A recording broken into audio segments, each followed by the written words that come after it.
All right, guys, the Bills fucking did it. We won, baby. Listen, listen. Let's just get this out the way, man. Dolphins fans, let's not make excuses. I'm already seeing. Listen, I know the people that's watching this video. I know that the Dolphins fans are pretty classy for the most part. They're not gonna make any excuses. Listen, I came up in here week 3 when we lost. I could have blamed it on officials. I could have blamed it on the fact that despite us losing by 2 points, that we pretty much missed over 12 players in that game, including I think at least 4 players due to heat stroke.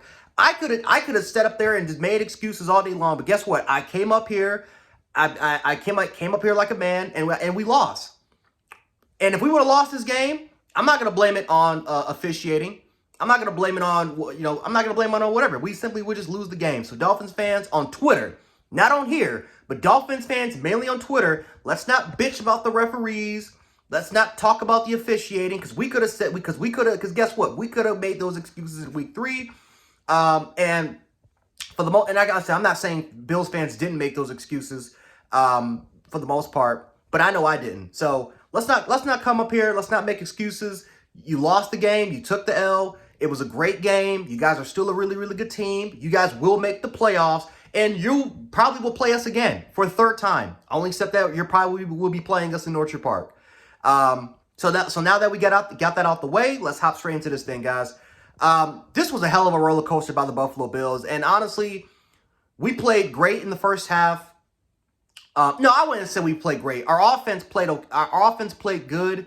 Our defense made some key stops in the first half. I think we limited them. I think it was 14-6 in the first. But my God, tackling was piss poor. Tackling was just absolute piss poor in the run game. We got a little bit better at it in the 4th quarter, but tackling was just horrible throughout the first half and through the third quarter. We kept getting blown off the line of scrimmage. We kept getting off our gaps. We kept going into the wrong gaps. And again, just tackling was just absolute piss poor. This was one of the worst tackling performances I think I've ever seen, at least for this season. This was horrible for this week. We had some constant miscommunication in the back end of our secondary. Mainly with our safeties. This was definitely not one of the best games from our safeties, from Damar Hamlin and Jordan Poyer. We had some busted coverages, mainly on the Jordan Poyer, mainly on the Jalen Waddle touchdown route, on that Jalen Waddle crossing route, which, again, that was just miscommunication, just a blown coverage in the back end of our secondary. We failed to give, like I said, it seemed like we left our corners on the island, but for the most part, we did have safety help. But whether Damar Hamlin simply just got there too late or if he just lacks the athleticism to get there in certain positions, we struggled in those particular positions. Ken Dorsey, man. Ken Dorsey was inconsistent. He was simply just inconsistent today. I thought that the run scheme he called was absolutely putrid today. I thought play calling in situational moments once again was not the best. I thought for the most part our game. Again, we failed to run the exotic looks that we thought we were going to be getting compared to last week. It looked, for the most part, our passing attack looked basic. Our receiving concepts looked plain and looked basic. It was just kind of just weird to see.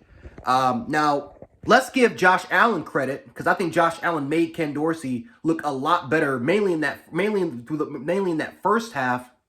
But I thought in the 4th quarter, Ken Dorsey started to really dial up some of those plays, and we started to get some more exotic looks in there. And then Josh Allen was able to get the ball rolling again. But I do like how he kind of, again, when the snow finally came, which thank God Mother Nature was on our side in the 4th quarter, that's when we started to slow the tempo down. We started to really incorporate. That's when the play calling really was starting to get good. We started to gain some confidence, and Josh Allen played his best again.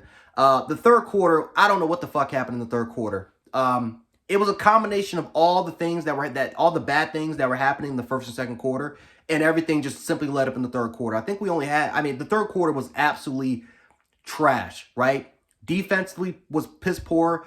Offensively was absolute just horrendous. It was just an overall shitty effort by the Buffalo Bills in the 3rd quarter. And it was the 3rd quarter that completely swung the momentum to Miami's favor, because there was no way in hell we should have ever even been in that position, snow or no snow.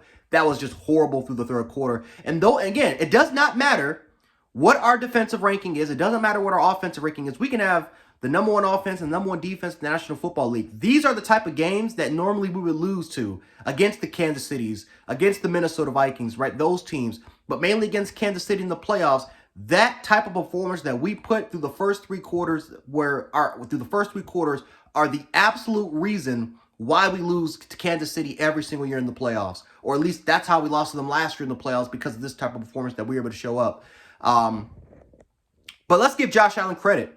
Josh Allen, for the most part, he's been struggling really throughout really ever since the Jets game. The first time we played the Jets, he's struggled. And he's finally found his stride this game.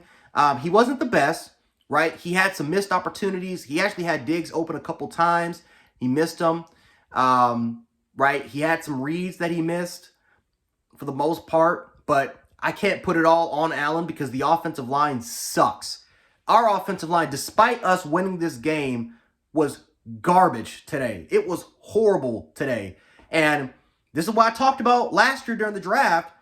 Instead of drafting James Cook, who I like James Cook, why don't we get some linemen? Because that, again, getting a 36-year-old Roger Saffold and a backup guard in Queensberry is not going to solve the issues on this offensive line that really honestly we've been struggling with throughout the last 2 to 3 years.